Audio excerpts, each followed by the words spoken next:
One, we've got RIP Takeoff. Yizzer, welcome to another edition of Mouthpiece Included. Open panel, pull up. We're going to break down those Bears. What should Ryan Poles' position be? For the sake of time, because they're on the clock, but for the sake of time, we're going to be breaking down the first round mock draft for the Bears. What's going to happen in the first round? A lot of this is prediction, matter of what we want. So just stand by, y'all, as we do some house cleaning here as usual. Please take this time to like, share, subscribe. Remember, you can pull up, tap that link. It's pinned in the chat. Or you can call in troll free, 424-900-6945. 424-900-6945. TATN, TATN, TATN, TATN, TATN.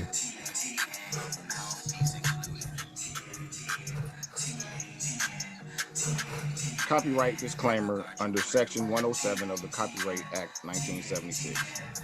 Allowance is made for fair use for purposes such as criticism, comment, news reporting, scholarship, and research.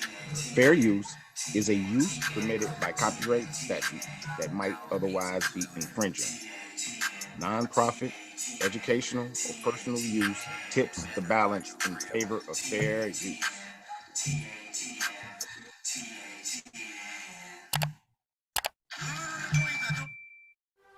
Who are the guys that are the best in the world and make the rest of the team look like a gaggle of girls? Okay, I'm in my local Ralph's, and this happened. I don't go to church, and I know God understands. I can Man, where do they keep the honey around here?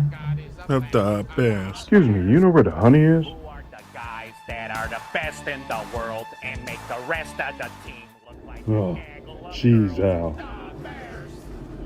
Who wants cheese head? I don't go to church, and I know God understands.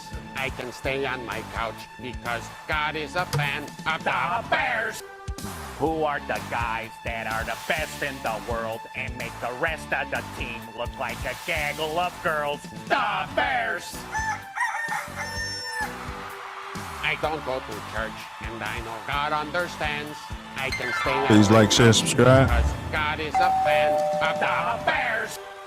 Who are the guys that are the best in the world and make the rest of the team look like a... Well, guys, let's go to the swimming pool. Let's go take a shower.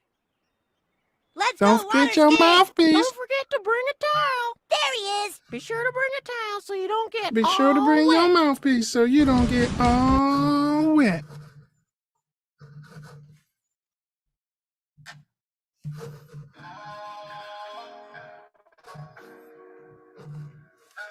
Yes, sir. Let's get it in. Mouthpiece included. Silverbacks are back. So, as I broke down briefly, we're going to shoot through some Chicago Bears news today. Sox, Cubs, the Bulls. We also have picked a booger of the week. We have found a booger of the week. We don't say coon here anymore on TATN. We've banned coon for the purposes of the live show. Then our hottest topic is what should be the Ryan Poles position. It's an open panel. Pull up. The link is pinned in the chat. Let's get our resident co-host in the building. Jackie Robinson's finest coach. Boots on the ground. Puts his time in. What's going on there, fella? Another damn paradise. Little technical difficulties, push the show back a little bit, but we're gonna work that out. That's right. Bear What's going on, my brother? bear down. What's been going on in your neck of the shot, bro, since the last time we connoitered? Just been a quiet week. Been a quiet week for me. The usual hubbub and the life in the big city on the south and west side, the north side. Just you got an election coming up. This time next week we'll be announcing well, maybe not a new mayor, but probably a runoff in our mayoral election. Wrong?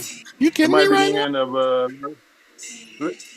yeah, it might be the end of Larry Lightbunt. So stay tuned. We'll have results on the next Mouthpiece included. But everything's good. I can't complain. Lori Light Getting ready Blunt. for free agency. Yeah. The Bears on the Light clock. Blunt is going to be out of there as far as I'm concerned. They're definitely on the clock. There's been a lot of controversy or fake controversy, fake news concerning this first round draft pick and trading just in time. But we'll get into that. Well, I told you. I was adamant that he should put that to bed. That's on Ryan Poles and organization. They want to play this game. I would have put that to bed from the very beginning at the initial question. If somebody wants to move up and get their guy, then they're going to move up and get their guy. It has nothing to do with what they think Ryan Poles is going to do. And let me tell you why. If I'm an opposing general manager and Ryan Poles is considering trading just in time, right? I'm just saying this briefly before we get on topic. If I'm the opposing general manager, if Ryan Poles is adamant on pretending like he's going to use the first pick to get a quarterback, then now I need to move up in the second position so I can get a quarterback, if I'm not sure what Ryan Poles is going to do. That's all I'm saying. And nobody's talking about that aspect of it, but we'll get there. Let's get some Sox Cubs news. Anything going on out there? Yeah, pitchers and catchers reporting.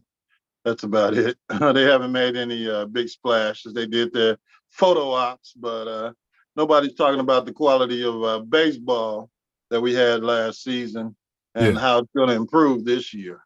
So, I don't see much happening on the north side as far as, getting quality players in here and no more pitching has been acquired on the south side. So it's pretty much probably going to be the same giddy up, except for our new manager. Cal Hendricks, for my Cubbies, he said that, he should be back into regular form out there. Yeah, he says that in the beginning of every year because he's hurt at the end of every year. And he's, he's trying to recover. So what else is he going to say? Well, he's a nibbler. Yeah. He's a nibbler. He likes to nibble around the edges of the plate. Yeah, he's a nibbler. He's throwing his arm out there. Yeah, he's a Greg Maddux type of pitcher without the gold gloves and the wins. Yeah. Well, yeah, because he doesn't have the stuff. You know what I mean? That Maddux had. He just doesn't have the stuff. Yeah. 18 gold gloves. Yeah, they gave him away for a bag of peanuts. But, that's your Cubs. All right. Big ups to the Cubs. Big ups to the Sox. Today's hottest topic is what should be the Ryan Poles position. And see what we did there? Pole position. It's an open panel. Pull up. Yeah, it's clever. The link's in the chat. But here we go. Quarter black of the year.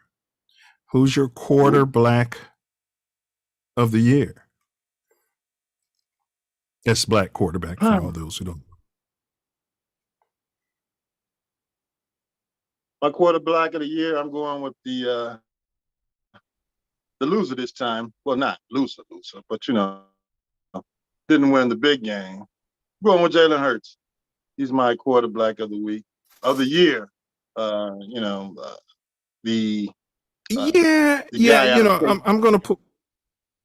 gonna pull some white supremacy talk, because if you're from a shithole country in the NBA, you could win MVP every year. But I'm going to go ahead and parrot some white supremacy here. Yeah, I mean, we can give it to Patty Mahomes, Sideshow Mahomes. We can give it to Patty Mahomes every season. Yeah, I mean, he doesn't deserve it. You can give it to him every year. But that being said, I do agree with you. I'm gonna go with Jalen Hurts. He overcame injury. Nobody expected him. Well, I don't want to say nobody, but the pundits didn't think he can stand in there and process and throw the ball around the field and process it in. Yeah. Figure out how to run a team after playing football. Get him in and out of the huddle. Yeah. You know, it's rocket science. You know, football. Running the NFL offense. I mean, come on, you got to be smart. But so we're in agreement. Congratulations, Jalen Hurts. You're welcome to come on the show.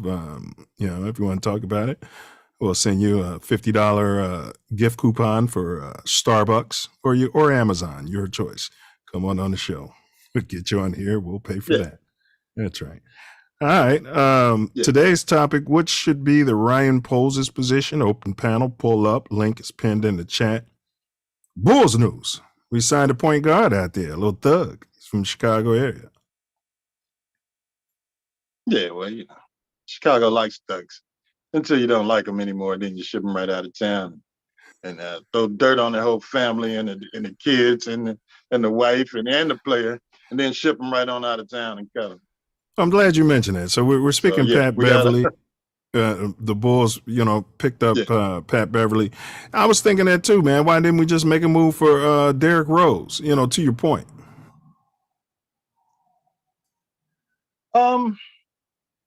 I don't know. He's not going to play for the Knicks, I assume. I guess they just don't want to revisit that history that they put out there, the narrative that he didn't want to play or he was done as a player and they don't want to go there anymore. But they need a point guard. They need two of them. And if you can get I guess Pat Beverly was a free agent and they would have to trade for D Rose. So, I mean, why not bring home your former MVP back home to Chicago? Bro, the city of New York was literally chanting his name, telling the coach to get him in the ball game. They don't even play him. No, they have no intention on playing him. I mean, Jalen Brunson, who's a son of a former Bull, who we also should have had. Is playing well, but it is Tibbs. So well, we didn't have any interest in Brunson because of the analytics. Yeah, the per and couldn't process run the plays out there on the NBA court. Yeah, couldn't do the step back threes from half court. Couldn't get the team in and out of the get the ball in from out of bounds and call those plays. So no interest. Yeah, no interest. Yeah. But Bev said, I mean, he's been playing for the Bulls for 1 week. He said that the coach of the Bulls, Donovan, is the most detailed coach he's ever played for. Is that a good thing or? I mean, how many details do you need? You go out there and you put that thing right there in the hoop. Right. You run your plays and put the ball in the hoop. Right. I mean, is he overthinking it? And got him not making them. Well, he must be. I mean, the details got him not making the playoffs right now. Yeah. So you can be great in details, X's and O's and all this crap, but if your team isn't executing out there, what difference does it make? Yeah, they say the devil's in the details. What up, self-love? We got Tory Wordsmith in the building. Big ups. Yeah. All right. And, something, it's all over the media now. Of course, on this show, we predicted we would have shut down ball, but they're actually starting to talk about what we brought up that a while back. This looks like it could be a career. Not that I'm wishing this on the young man, I wish nothing but the best, but this injury is seeming like career-ending injury, man. They're saying like They shouldn't even try to ramp him up anymore. Just don't do anything for another year. Yeah, it said right here on Mouthpiece included. He's damaged goods. There's nothing you can do with the kid. I mean, if at the end of you took a 3-week injury and made it into 2 years, there's something wrong. So it's either the Bulls doctors, the Balls doctors, or somebody, or he's just damaged goods. They can't figure out how to get him healthy enough to get back on the court. So, well, they said he's been to over 10 doctors, bro, all over the country, and they're all saying that he's got a rare injury that basically they've never seen before. I mean, that sounds like a career ender out there. Yeah. It happens to all of the Chicago athletes. It happened to Keith on Good Times. It happened to Keith. That broke my heart, man. He was about to play for the damn Bears. You know what I mean? Yeah, trying to get married, do the right thing, get him out of the ghetto, and next thing you know, JJ trips him at the damn I think he was changing a light bulb, and JJ kicked the chair from under him or something. And now we go to the ball kid, So I don't know. Well, they didn't want to wait on Derrick Rose. How the hell are they waiting on Ball to get better? Yeah. And they're also, the national pundits are talking about the Bulls should blow it up. I mean, we've been saying that. Yeah. 20 games into the season. I mean, Yeah. I was against you were definitely against the ability of this guy to sign a max contract and come back here. Oh, you talking about Zach LeBed rest? Yeah. Look like Jalen Rose at the end of games. Just shooting them right out of the game, turning the ball over, and But he's a ginger. Not that we're against gingers on this show, but I'm telling you, he's a ginger. Yeah, you know what I mean. Could even be what do you call that? What do you call that, there, fella? When they don't have any pigment in their skin, albino. He's a albino ginger. Yeah, he's got some of that going on, and I'm not saying that affects his gameplay, but we're not saying that on this network. But what we're saying is that was a red flag from the beginning for me personally. I'm just being honest. His availability is always been a question, and to max out somebody who's not there for you, seem questionable. I'm all for black cats getting their cash. But not at the expense of my Bulls. I mean, and then we were saying the veteran, DeRozan, do him a favor, cut him loose, send him to a team that's playing for something, and let him get him a chip, before he, play for a chip before he retires out there. Right. Shout out to DeRozan for making the All-Star team again. But your Levine. I mean, the thought pattern after the guy shut it down in the playoffs last year, to bring him back, give him a max contract, and then here we are, 20 games before the end of the season. You're wondering what's wrong with the team. It makes no sense. We're picking up guys off the scrap heap. Sorry, Pat Bev, but unfortunately, you're out there. You're available for a reason. And not to mention, we offered him a max contract, and he wanted to be courted. Yeah. Right. You don't get this deal when you come back. You don't get the same deal. No. Yeah. We'll give you one of those 1-year prove it type deals. Yeah. Or whatever. Franchise tag. They should have that in the NBA. They should have a franchise tag. I'm going to tag you for 1 year. Yeah. Has negotiated, because I think you got to sign them for a certain amount of time after a certain amount of service. So hey, but there's no way I would have signed him to a max deal. If he wanted to walk, he'd have just been playing. He would have been on the bench for somebody else's team resting. But they could have figured something else out. Yeah, and with DeRozan, bro, I'm looking at. I said you need to move him before he tweaks something and get hurt. And they didn't. So the GM, he's from some shithole country. I don't even know why he's in charge of our personnel. But he made no moves and he made zero moves. You either blow it up or you add some players if you intend to make a run in the playoffs. He did neither, bro. Right. Well, he had, I don't know. Well, I don't know what he's thinking. I don't know what is in his heart. Well, But he was, you know, bro. Hold that thought. He was saying what he was saying about his thoughts was, we've lost a lot of games by 2-3 points, and we're right on the edge of the play. Bro, that's nonsense. Basketball is going to be close. But go ahead, bro. yeah, I mean, you know, I still don't know exactly what they're doing to bring Pat Beverly in. I guess he's going to push him over the top to get the 8th position in the East. So yes, all of those moves should have been made before the trade deadline. You had a hot stove out there. You had the fire out there to get rid of some of these guys. You could have got some picks for DeRozan. You could have got some picks for Levine. I guess we could have got rid of that contract.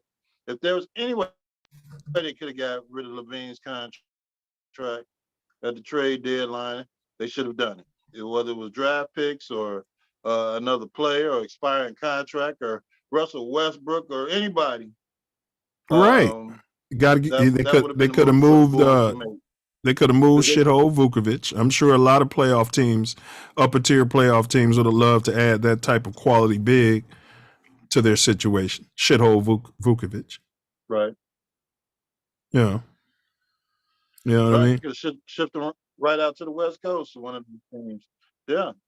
And he's been a nice piece off the bench, or you know, somebody gets hurt, you can put him in the starting lineup for a couple of weeks till somebody gets back. But there's no way they shouldn't have done anything, and that's the position that they put themselves in. And now you're looking at another season where you're not going to. They made the playoffs last year, but now you're looking at a season where it's very likely that they're not going to make the playoffs. You got this huge damn payroll, and you know, what are you going to get next year? You're going to hope to win the lottery again? I don't see the direction the Bulls are going. Well, I think he's over worried about the draft pick because it's protected, I think, up to 4. So I think, honestly, I think this idiot, yes, doesn't want to finish too high so that the draft pick won't be worth that much. I think this idiot is honestly saying that so he doesn't look bad. You know what I mean? If they would have tanked and then he would have lost but it's yeah. That has to be his way of thinking. We don't. We don't know what's in his heart. We don't. We just sit here and watch this. I mean, they have been playing better after the break, but they got their little shot of rest, except for the DeRozan, but he didn't play much in the game, in the All-Star game.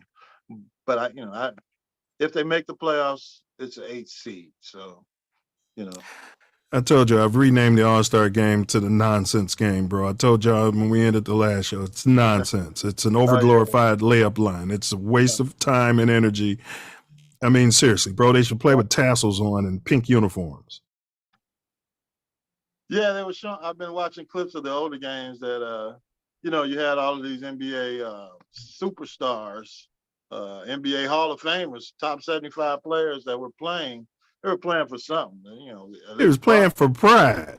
Yeah, but these guys out here, they're shooting from half court, Ole-ing on the dunks and just shooting from anywhere on the court, showing off their what's that the game they play on Saturday night, the skills competition, showing they can shoot at practice.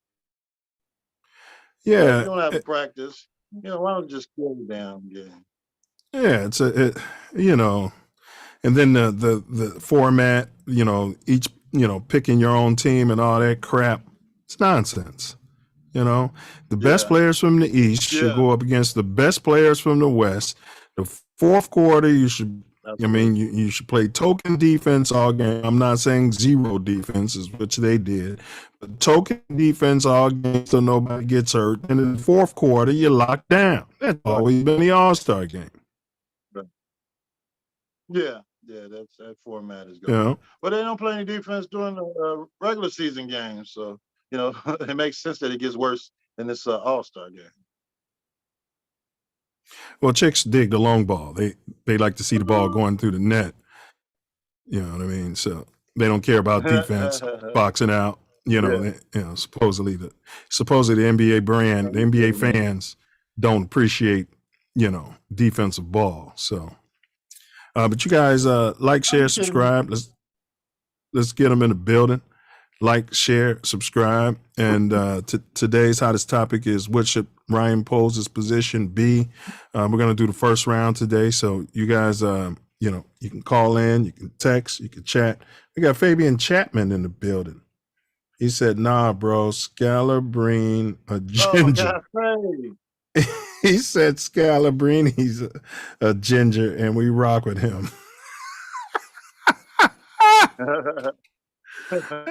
Hey, I tell you, we need to do a show, the all ginger team. Hey, that's my guy. He's a coach out here in the South Suburban College. They just won a national championship last year. Oh, what up, Fabe? Big up, South Suburban, formerly known as TCC, right? I don't know what the formal name was. Yeah, it was I know what they are now. It was Thornton Community College, man. Yeah, I used to play in community college. Yeah. I used to play in a tournament up there. They won undefeated last year. Oh, big ups. Yeah. They need to get him over at Chicago State. Let him take over the reins there and turn that thing around. Absolutely. They need some kind of help, some recruiting. Off subject a little bit. They were talking about getting a Division I football team in Chicago State. They were opening an exploratory committee, even though they just dropped baseball 2 years ago because of the expense. So yeah. Well, if you can't afford baseball, you ain't gonna be able to afford football. Yeah. Right. Who's gonna go to the games? First of all, you're never gonna win. And how are you going to afford to fly a whole team? They'll probably play at Gately Stadium. Gately? No, they can't play at Gately.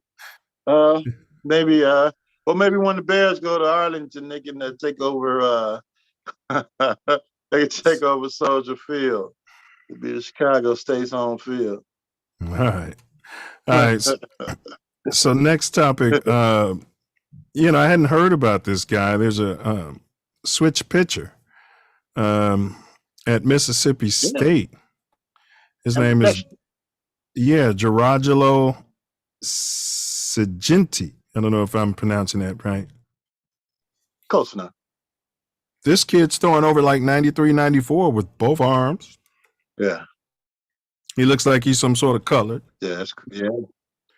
Yeah, he's got some kind of melanin in it. Yeah, man. But it's quite amazing. They got a special glove that he can switch back and forth to each hand.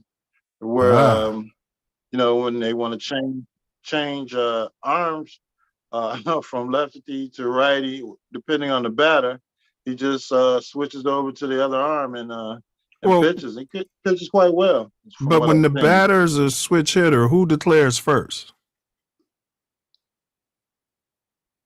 I believe it's the batter.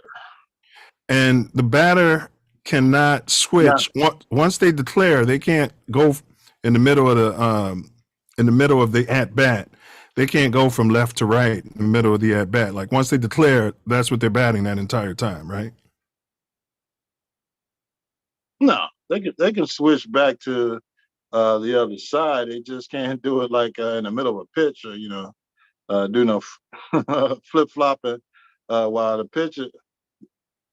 I'm saying, I'm batting from the right hand. I'm batting from the right side. He throws a pitch. It's 0-1. Can I switch to the left side at 0-1 at that point? Can I? I believe you can. Yeah, I believe you can. Yes. Okay, but then the batter has to declare first. Go ahead. Yeah. Talk to the umpire and tell him that I guess he's going to switch. Ace, I don't think you can switch. I think once you declare, you got to go through that count, because if that's the case, the switch hitters, I'm a switch hitter, and the pitcher is not a switch hitter, pitcher, and I'm batting from the right, and they bring in a right-hander. I mean, yeah, well, yeah. So it's a right hand. I'll look it up, but I believe that there is no rule that would preempt the batter from going back to the other side of the plate. Okay, yeah, I got what you're saying. It makes sense. But because if I guess, like you just almost said, if they bring in another pitcher and he pitches from the other side of the plate, then what would keep the batter from switching if he's a switch hitter to face that pitcher? But right, no, but I answered my own question because the batter can switch because that's the beauty of being a switch hitter, right? If he's not going to go to right if you bring in a right hand pitcher. You know what I'm trying to say? He's going to bat lefty, right? Yeah. Right. So this kid, he recorded his first victory. I mean, it's quite What amazing. do you? Yeah. Yeah, what's his draft capital, man? I mean, I think he should go pretty high in the draft, bro. Well, I mean, once he gets to the draft or gets to probably major league, they'll say, "Yeah, we gotta change that. You're not gonna be able to do all that. We're gonna specialize you on your best pitch from your best side, I guess." I'm sure Flappy McPherson was pitching from both sides in Negro leagues. Yeah. Well, they Flappy Jackson. Flappy. Yeah, they don't like that. That's why he didn't make it to the to MLB. The sideshow. They don't know how to play this great American game. Come on. Bro, that's an amazing advantage, man. It is to be able to change the arm angle, and I'm not sure about his variety of pitches with both hands. Hands, of course, fastball. But if he can throw the off speed with both hands, coming from different angles, man, that's quite amazing. There's been switch pitchers in the past, and the issue is they couldn't get the velocity with their weaker hand. But this kid is truly ambidextrous. Right. Yeah. Think you better check for the deer antler spray. Yeah, I think if he was some sort of blonde-haired, blue-eyed, drop-dead gorgeous, they'd have no problem drafting him number 1 overall. Number 1 overall is going to be a phenom right here in this great game of baseball. Bro, I mean, it's amazing what he could do, bro. You change like you said, the arm angle. Like come playoffs, he'd be like number 1 in my rotation. Absolutely. You're a baseball manager. I mean, what lineup do you throw out there against him? You know what I'm saying? Like, you know what I'm saying? Yeah, you put the guys out there that's going to hit the damn ball. Period. At 93, he's still hittable, especially to these major leaguers. But usually when you get to that level, major leagues, it's a matter of controlling or changing speeds and changing eye levels of the batters. And if he can continue to increase his velocity and find that pitch that when he changes speeds or changes arms, I mean, he's gonna, eventually he's gonna be scouting to whatever he can do with both arms. They're doing it probably now. Yeah, I think I'd have to look at the batting average of his batting average from each side. So me as a manager, if the batting average against him or ERA against him is lower with his right hand, then I'm gonna be running out a lot of lefties. You see what I'm saying? Yeah. Left-handed hitters. Yeah. Well, of course, it comes down to the analytics. And, what the numbers as far as who he's effective against Yeah. and his best pitch against these particular batters. You know, and Yeah. if the lefties are killing them, you're gonna see a mostly left-handed lineup, which is Yeah. tough nowadays. I Yeah. don't know, because the Sox can't find any left-hand power, and vice versa. So yeah, it comes down to the numbers. Yeah. There's no more But shifts. it's still So amazing. yeah. Yeah, even at the college level, for him to get that, that high as far as talent-wise, and still be pitching ambidextrously is man, it's going to be something to watch, depending on how many years he plays college ball.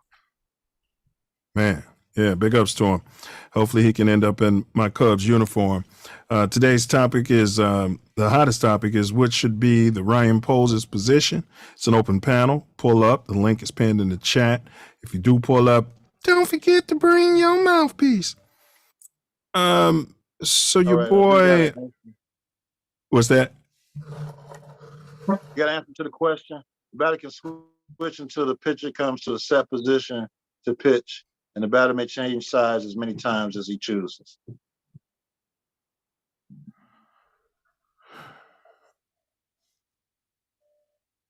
You say that one more time. That would definitely slow the damn game down. Well, they got a pitch count the now. batter Clock. can switch.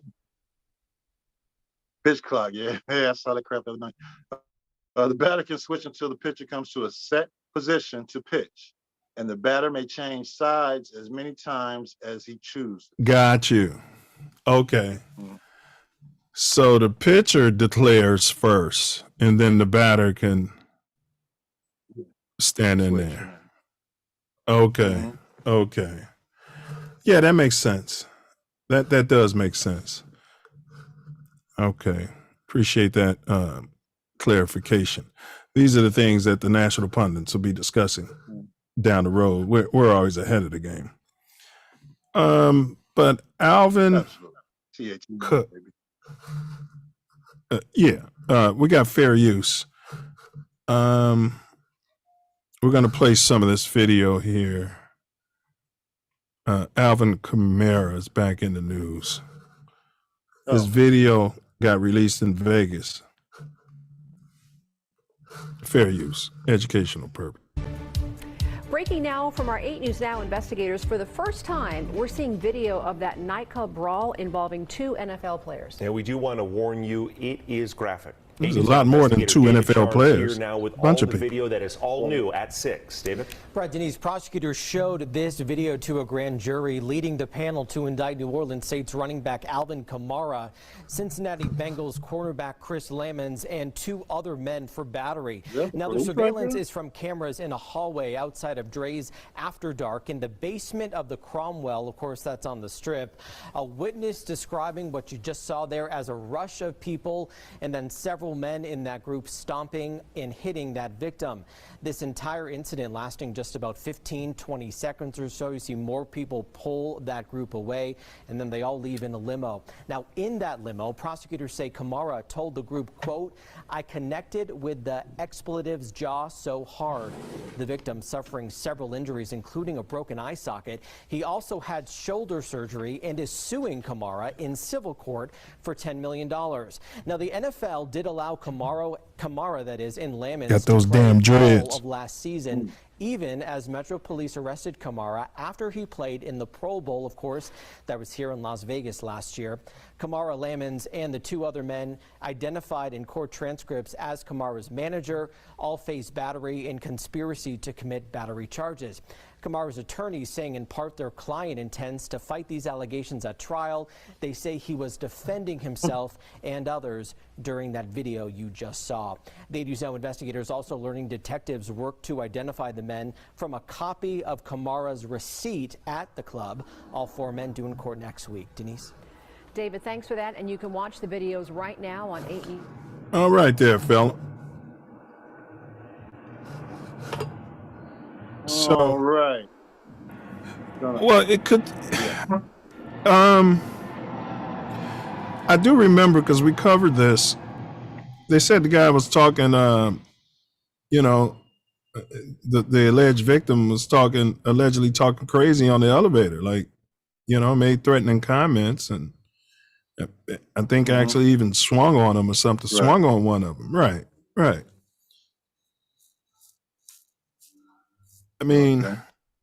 So I mean that's what he's going to vigorously defend in court.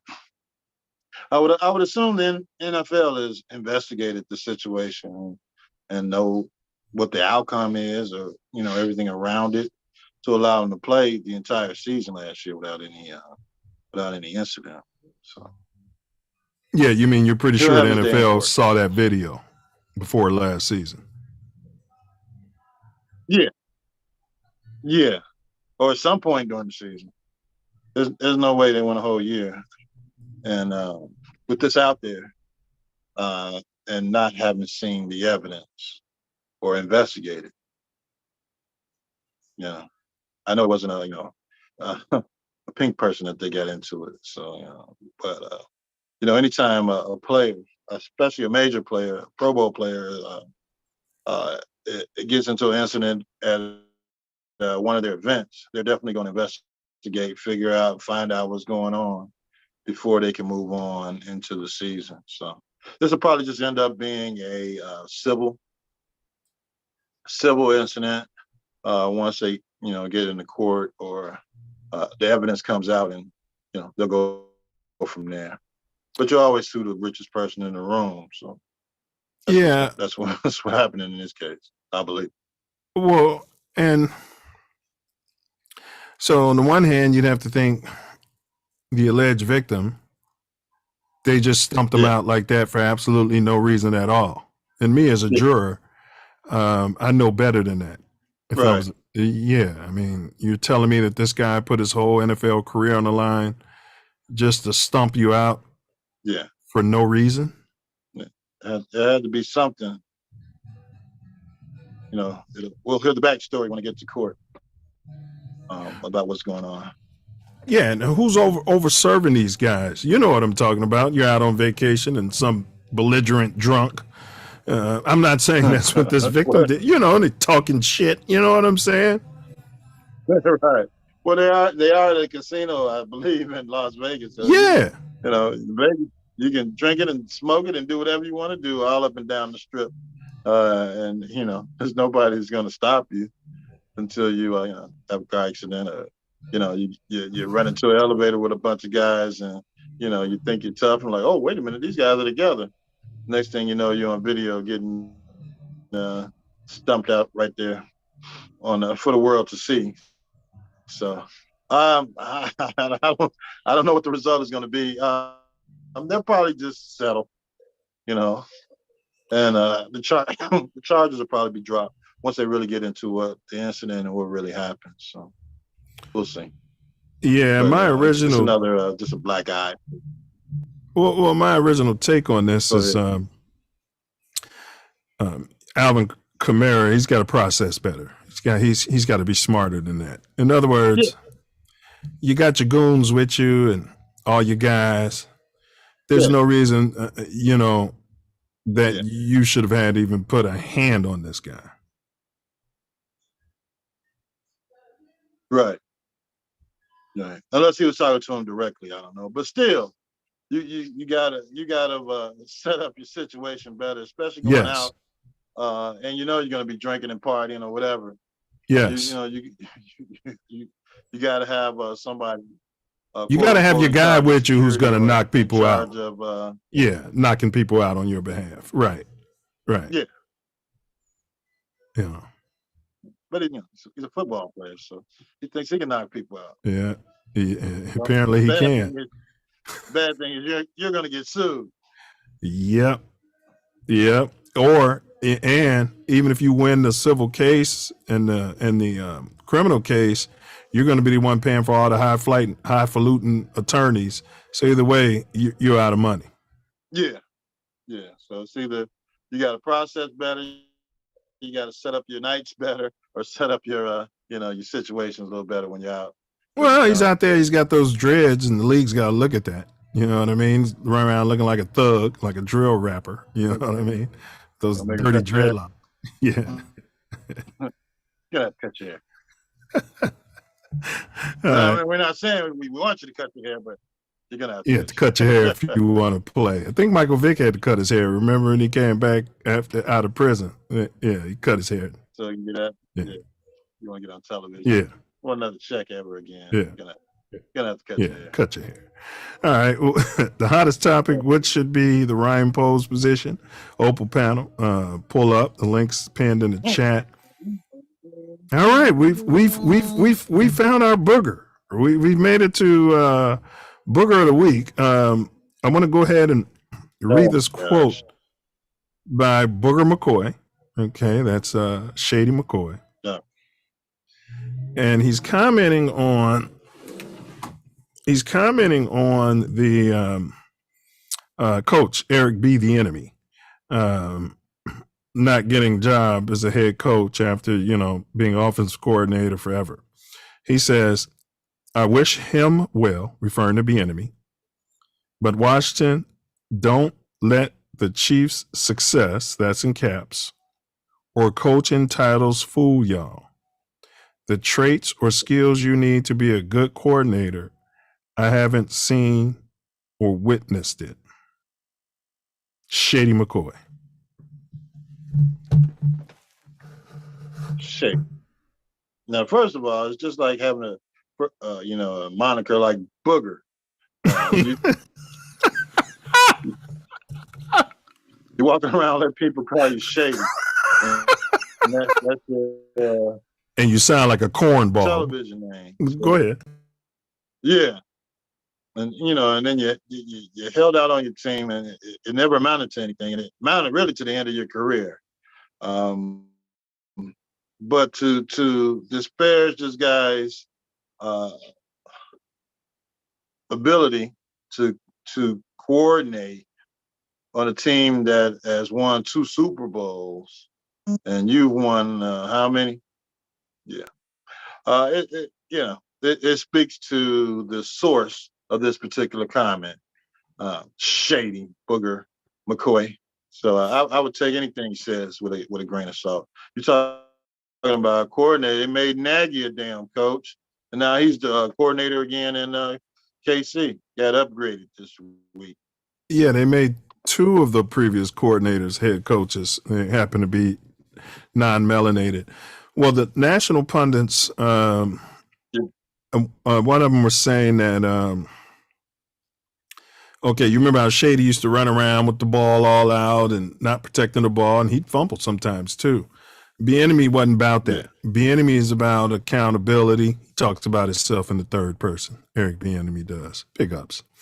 But he was about accountability and saying, hey, we don't do that here.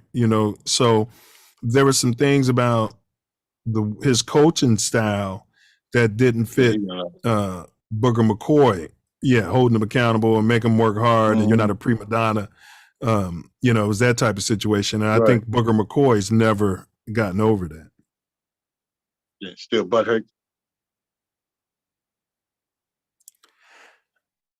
Yeah. I mean, he didn't say, in my opinion, or anything. Booger McCoy, Bieniemy could possibly sue this guy for slander or libel. But go ahead, bro.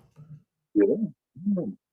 Defamation of character. There you go. The guy, he finally, I guess, got a promotion, going to be an assistant head coach and the coordinator over there and for the Commanders. But there was no reason to come out with a comment like this about his abilities, based on your knowledge of what? Correct. And why haven't you made this comment before? Why haven't you made this comment before?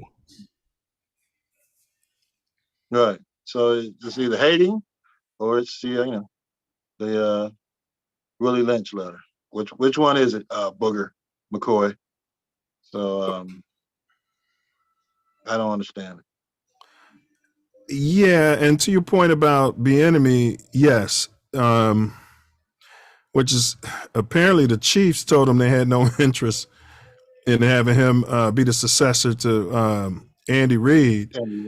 Yeah, and so with the assistant head coach title in Washington, I think he's been led to believe that he would be next in line of succession there, assuming everything goes right and a new GM doesn't come in and start hiring pink people.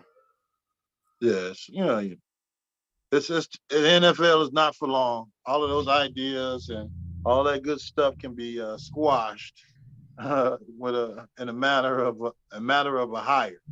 So if Ron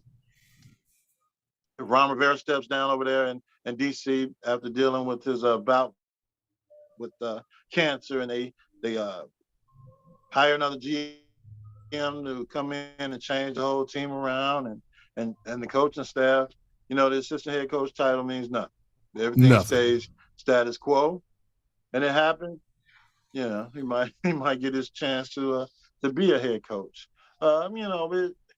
Just like they didn't want him in Kansas City. They brought Coach Inward back, and it was rumored when he came back that he would be the successor to Andy Reid. Yep, we talked about that, and that was a slap in the face. Yeah, they bring this idiot back, and all of a sudden he's the assistant head coach, right? Yeah, he should have left last year, but it's hard to leave a Hall of Fame quarterback, all pro, and go to a different situation and try and figure things out. So, and to your point, the coach. So I definitely, and I'm sure you would agree, would have preferred to have Bieniemy as our head coach as opposed to Inward. But what about now? Would you prefer now? I would prefer Getsy because he's already been there, and it's just because I don't want Fields to have to process a whole nother offense. I want him to get comfortable, and the team, not just Fields, get comfortable in the system. Yeah. But if you were asked last season and you were the head coach, would you have preferred to bring in Bieniemy, or would you have brought in Getsy, the unproven quarterback coach? It's like me being a two-guard coach for Michael Jordan, the unproven quarterback coach for Aaron Smug Rodgers. Yeah, with his track record, his experience, resume, I would have brought in. I'd have brought in Bieniemy. Yeah. I don't know what he does to rub team owners the wrong way, but he talks about himself in the third person. I think that's affecting him. Because I heard him in an interview, and he was Eric Bieniemy. That if I'm interviewing somebody, I'm not justifying anything that these devils do, but I'm saying I would be like, do you always talk about yourself in the? It would be a concern for me. I'm interviewing somebody talking about themselves in the third person. Yeah. But do you think the coach did that here in Chicago? You want to stay on the team with the coach? You're probably gonna have to. Change some things. You're gonna have to start hitting hard. No, probably not. They wouldn't have took it from Ditka, because Buddy Ryan was really the one running the damn team. So that would be a concern. So we could have had a colored defensive coordinator, a colored offensive coordinator, a colored quarterback, a colored president, and a colored GM. Unprecedented in the city of Chicago, and a colored mayor. Yeah. Oh boy, what would when Virginia got up there to meet Papa Bear, he probably choked out a lot. We've got Virginia McCaskey up in the booth. There she is. They be grabbing her elbow from beneath. Big ups to Virginia. We don't know what's in her heart.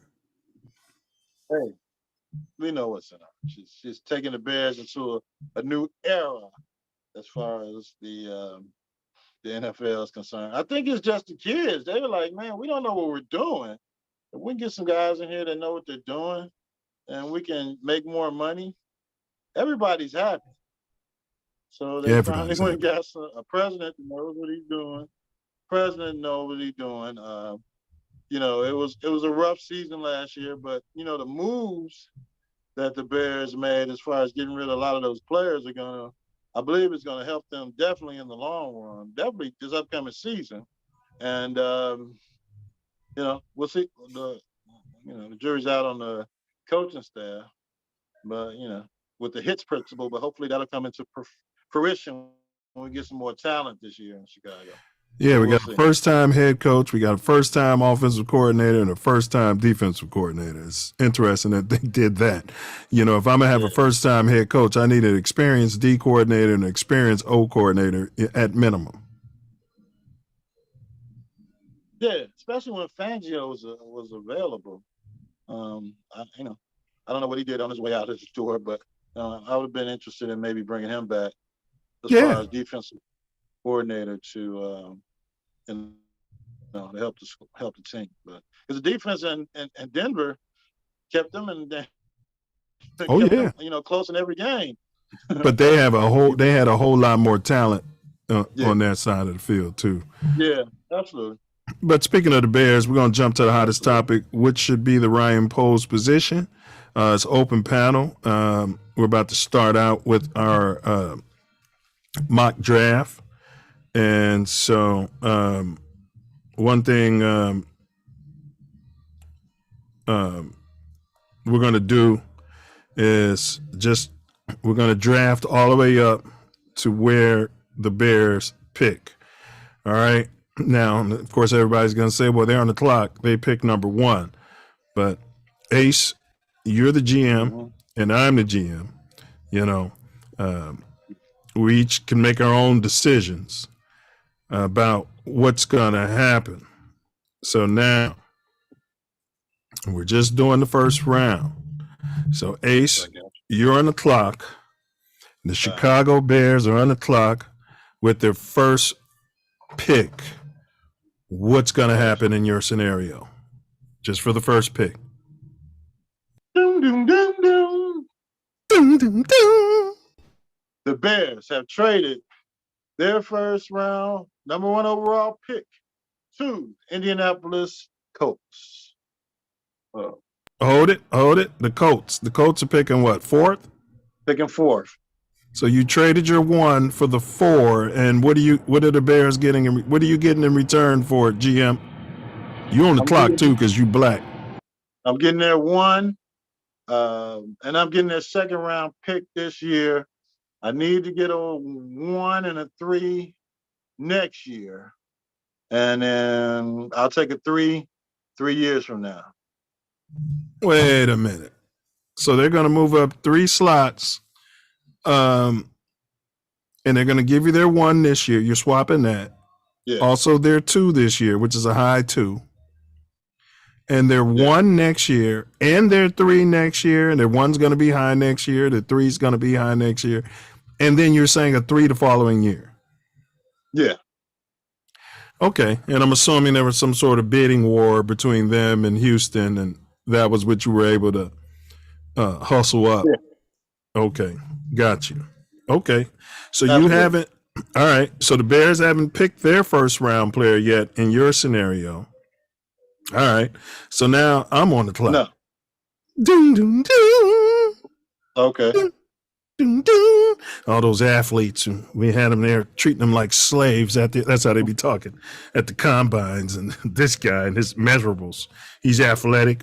They say he may have trouble processing. Yeah. All right.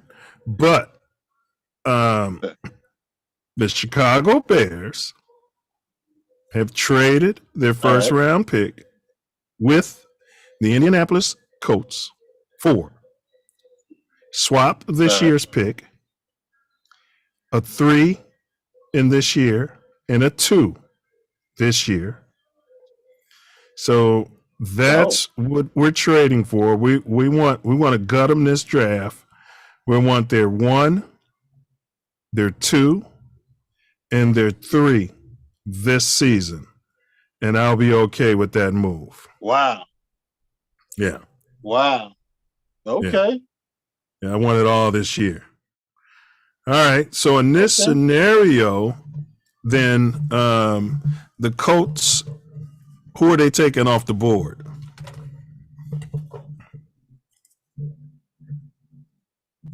The 5'10" quarterback, or I think they're going with the Ohio State kid, Bryce Young, the 6'3". Oh, Bryce Young's Alabama. CJ Stroud. All right, I'm not gonna nitpick So CJ Stroud is off the board. So that means Houston is picking 2. They're probably going to take Bryce Young. Absolutely. Okay. And in this scenario,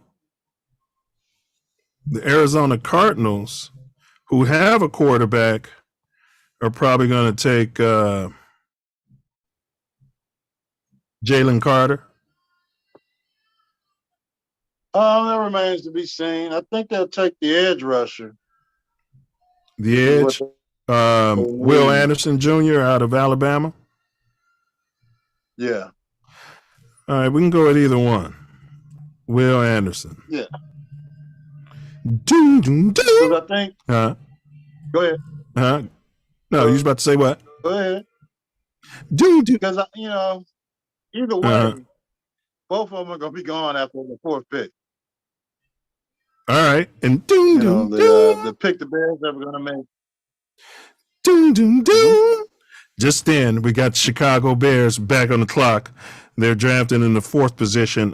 This was Indianapolis pick. They swapped it out. The Colts took CJ Stroud. Doom, doom, doom. Coach Ace, what are you doing? Remember, you're on the clock, too. You black. You're on the clock. You got to work harder. You got to be better, stronger, faster, smarter. Yeah. And you got to do it for half the pay. But go ahead there, fella. The Chicago Bears have drafted Jalen Carter from the University of Georgia. That's our pick. Oh. All right, I'll give the hubbub. Jalen. So you went with the stopgap defensive tackle. All right, so Jalen Carter. Yeah, he's a 3 technique. And this guy's a beast. He's out of Georgia. He's got all the measurables. He's 6'3", 300 pounds. This will help with the running game and actually help get some pressure up the middle, which affects all quarterbacks. So that's your pick, huh? Yeah, I'm going with Jalen. Doom, doom, doom, doom, doom, doom. All right. GM 9 Milz, you're on the clock.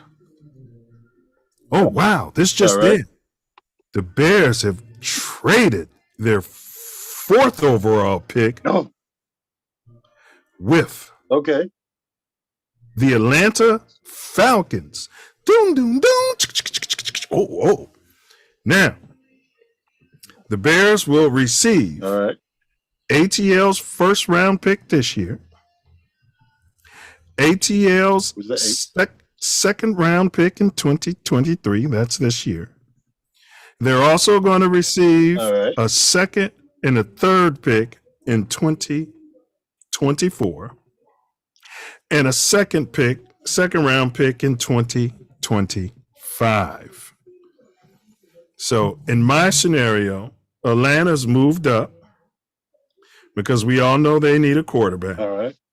And they're going to take 6'3" Will Levis out of Kentucky. All right. He's athletic. He can't process yet, but you know what I mean? He can't get him in and out of the huddles. But he's athletic. Yeah, what he's going to do is shine at the combines. And so, yeah. So that's the move that we got. Impressive. Yeah, impressive. Which means that I still haven't selected my 1st round pick yet. And I know this is controversial for you guys.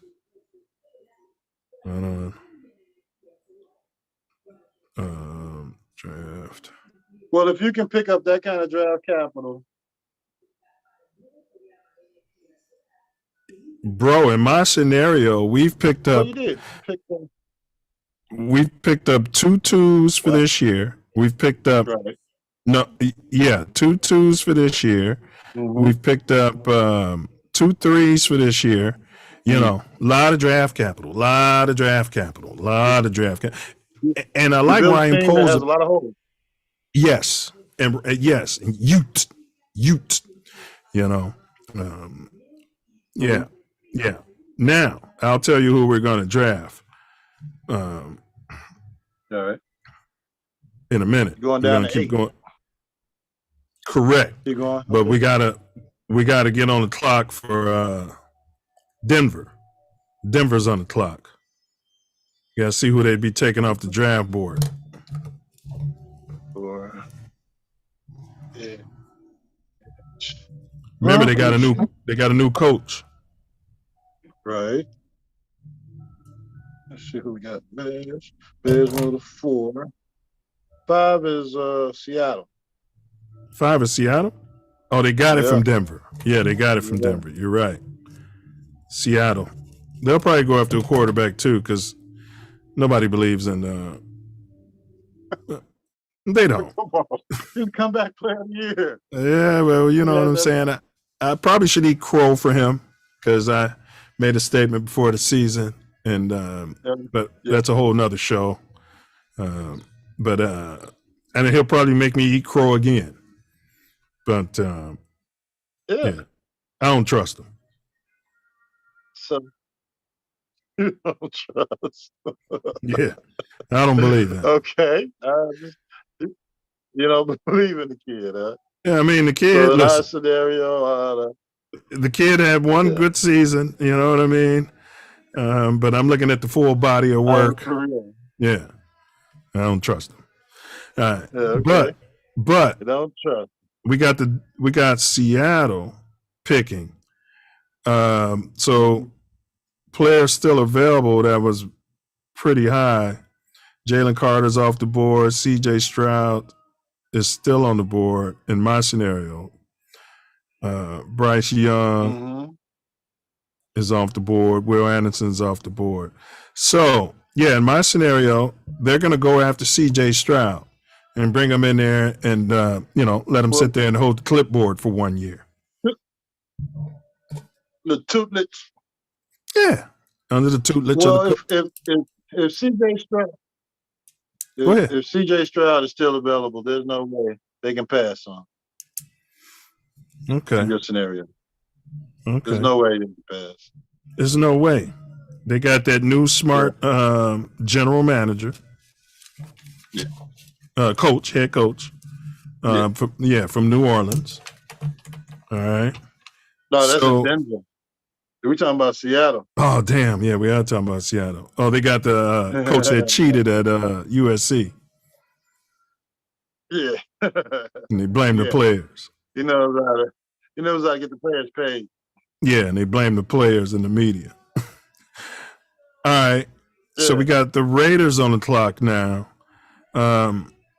They got rid of their quarterback, which is a whole nother conversation, because I'm like, who cares about him, man? They was going crazy like he's the greatest thing since sliced bread. He ain't won nothing, and he's injury prone. Same thing they say about these black guys. But that being said, we got Detroit. Damn, what am I looking at? I thought the Raiders was on the clock. Detroit got the 6th pick from the Rams. Oh, LA Rams. Okay, but it's Detroit. Mm-hmm. All right. Thanks for that. Who is Detroit going to take off the board? Well, I assume they're happy with their quarterback position. Their offense was unstoppable. Uh-huh. So it's got to be a defensive player. Okay.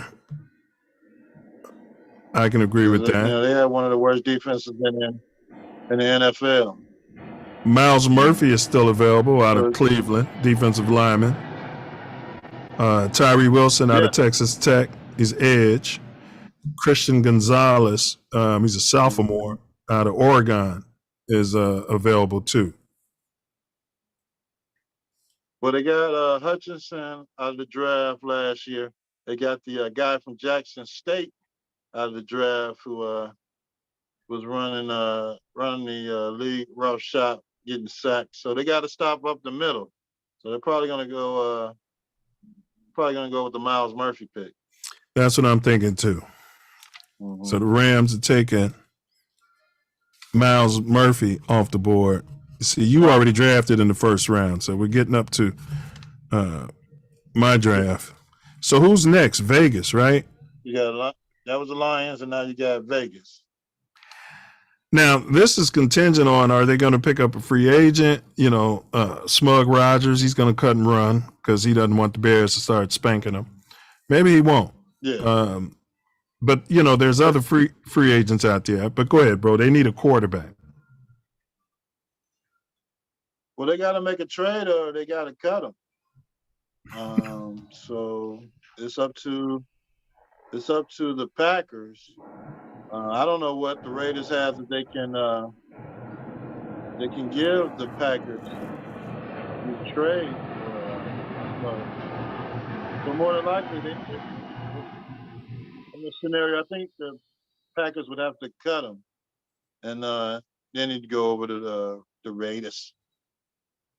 Live in Las Vegas, so they need somebody to protect them. They need a lot of stuff too. We got a couple scenarios of them going with offensive linemen or maybe Tyree Wilson on the edge. But they need offensive line help like the Bears do. Correct. But Tyree Wilson is there on the edge. Yeah, they have to make that pick. You know, they're still they still want to check his thighs and you know, see his times and his immeasurables and you know his quick twitch at the combine. Well, he's 6'6", 275. He had Too Tall Jones out there. Yeah, with a high motor. So yeah. You're gonna make that move. Okay. Yeah. All right. Go and make the move. Yeah. All right. Doom, doom, doom.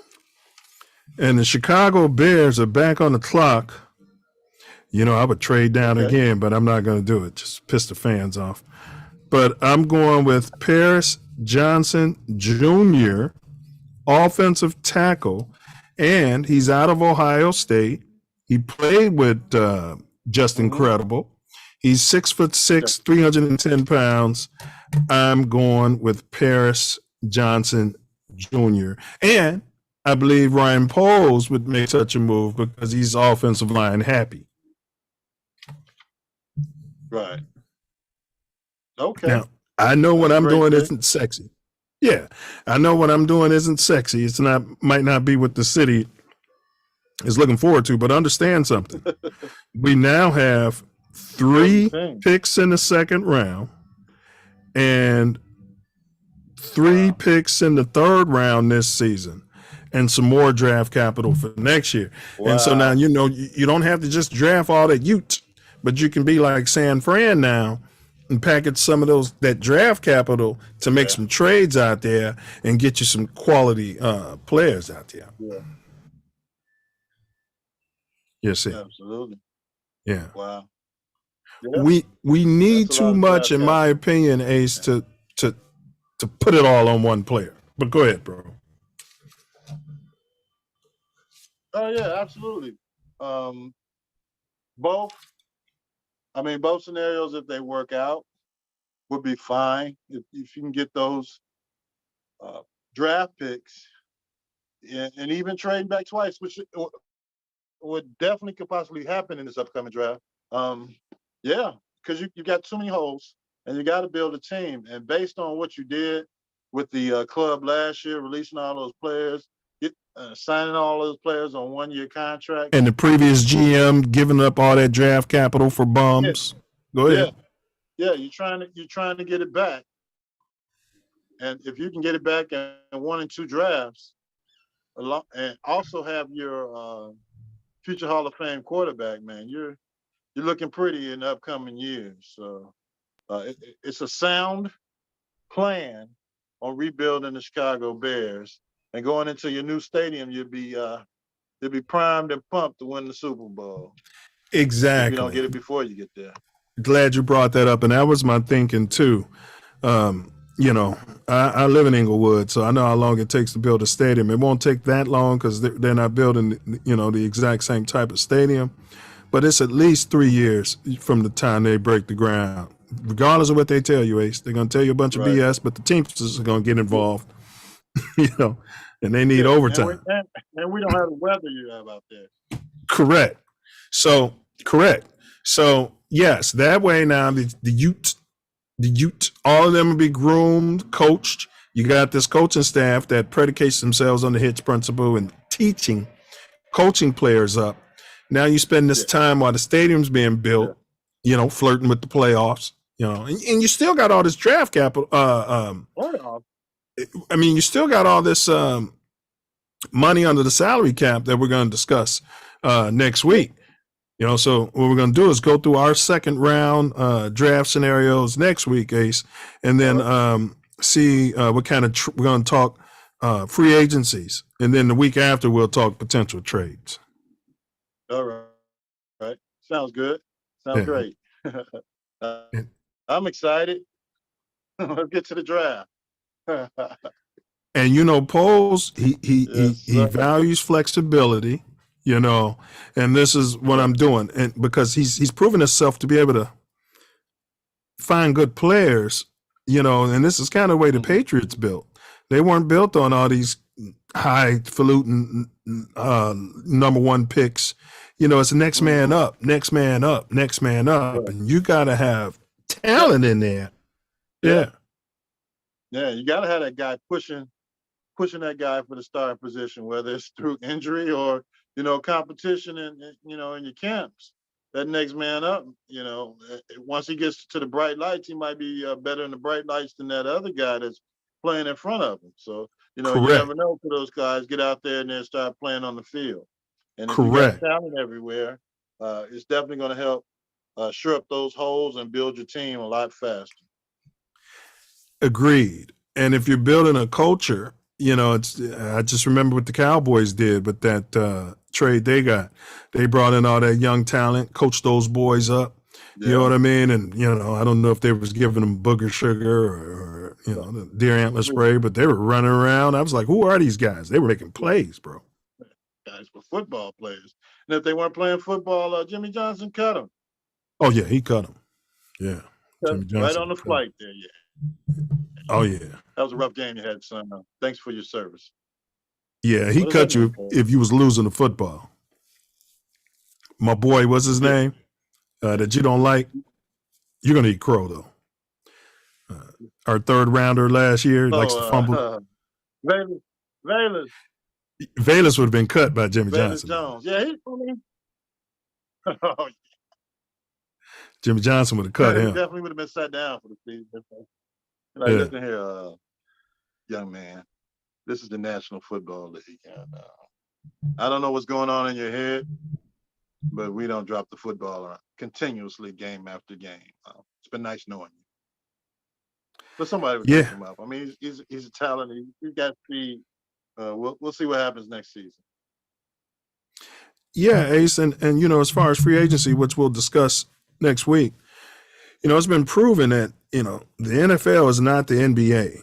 You know, you can't just go out there and just snatch up free agents. I mean, you can get some younger free agents, mid-tier guys who are hungry, but, you know, bringing in the old crusty veteran ain't all the time good. It works for wide receivers, you know, maybe a quality tight end, a lineman too. You can get some offensive linemen, but that's about it. Yeah.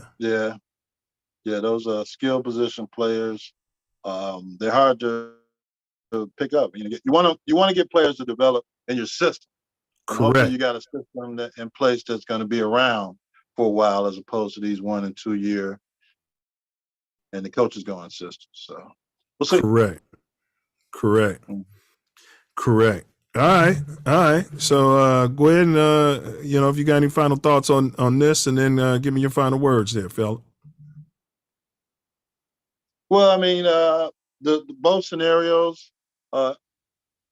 pretty much went the same way, and I'm kind of liking yours a little bit more than mine after looking down the draft board to see that there are players between 1 and 8 that are potentially can help the Bears, and they can pick up all that draft capital.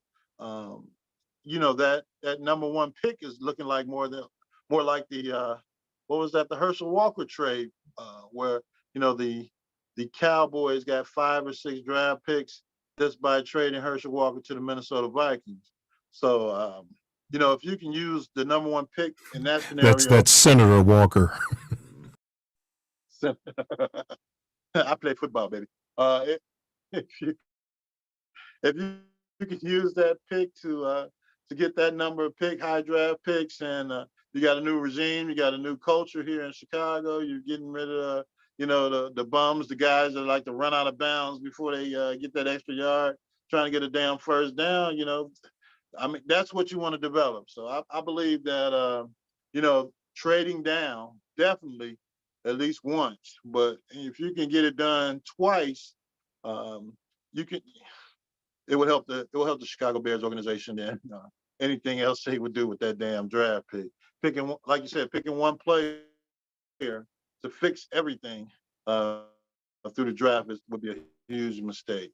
I know they call in Jalen Carter generational talent, but him and Will Anderson.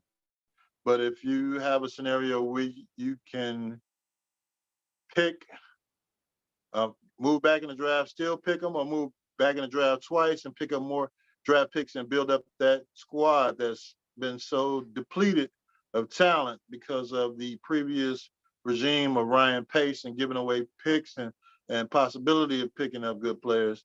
And I would more than likely go with that scenario and trade back as often and as fruitful as I could to develop the Chicago Bears organization, and talent-wise and depth and competition-wise here in Chicago that the fans so richly deserve.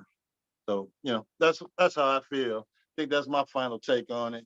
The Bears, trade as much as you can, get as many draft picks as you can. Let's get some, you had your offensive coordinator at the Senior Bowl, so, you're going to have unrestricted, undrafted free agents coming in. Maybe we can pick up another Jack Sanborn, in the wide receiver room, or in the tackle room, or, just players that'll help build competition and we can develop on the practice squad. And hopefully they can step in one day and make our special teams a lot better than they have been in the past year. So, there's different ways to build a team, build that offensive line, build that defensive line, and find you some special football players. Not just drafted football players or high names on the college ranks. Go out there and let's find some players that want to play some football. Bears. Which the Bears used to do. Some Bears players. And hopefully, it'll work out in the next few years that we can go out there and start beating up on teams like we used to do in the past. So we'll see. Go Bears. Bear down. Bear down. Yeah. And it's a lot of free agents. It's not a big free agent year, I don't see. I mean, better players getting a franchise tag. There's guys, there's no reason to blow that money on guys just because they may potentially work in your system, when you can develop some guys that will work in your system and believe in what you're doing. Hey, on one guy, though, I want Fred Wagner. I want that guy, the Rams just cut. I want him in Chicago. I don't care what position he's playing in the linebacker room. Bring him to Chicago. But yeah. Well said. And one thing you brought up that I want to add to is, like you said, how we came up on a Sanborn, some of our secondary. I want to get some more athletes in there at that linebacker position as well. That's what this draft capital can allow us. Some guys with the measurables, running a 4.3, 4.4 40s. You heard it here on Mouthpiece Included. I said weeks ago, I want that kid out of the Giants, that running back. So, you have him in that RPO with I wanted him when he got drafted, but you have him in that RPO with just in time. It don't really matter who you got running around there catching balls, because the defense is going to be perplexed with that kind of skill set. But that's a conversation for next week, potential free agent moves. But as they said, this would give us depth.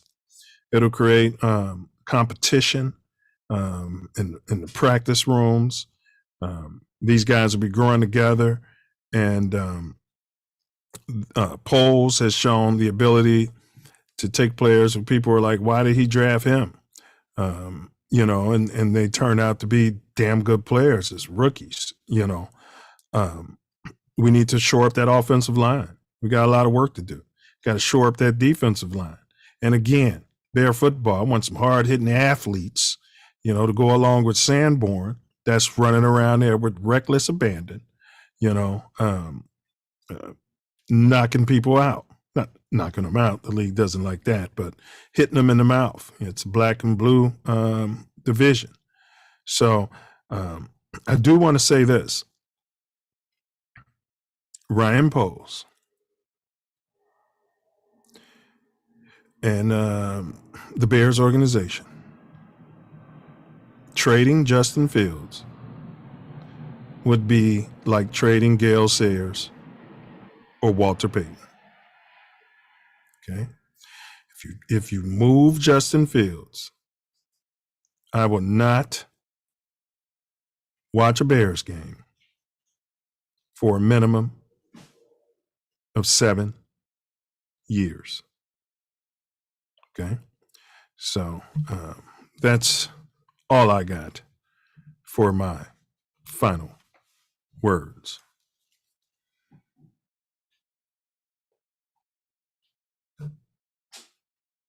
Check your mute there, fella.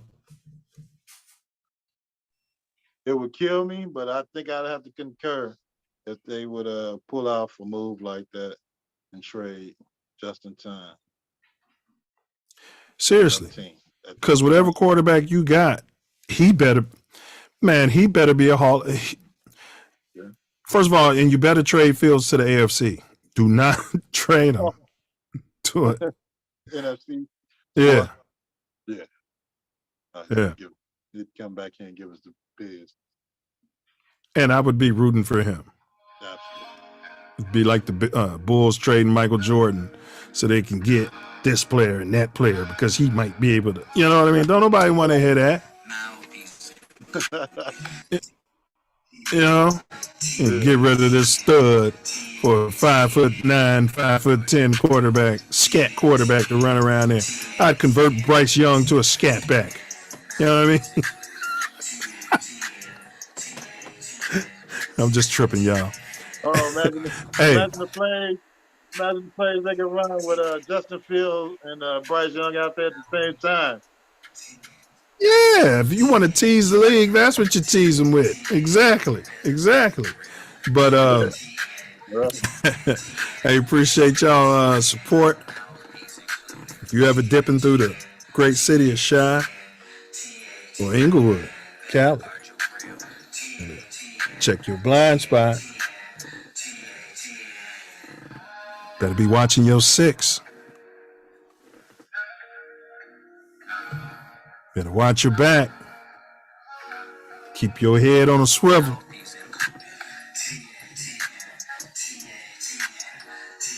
Guard your grill.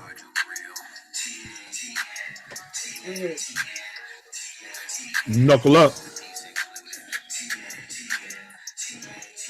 And don't forget to. And don't forget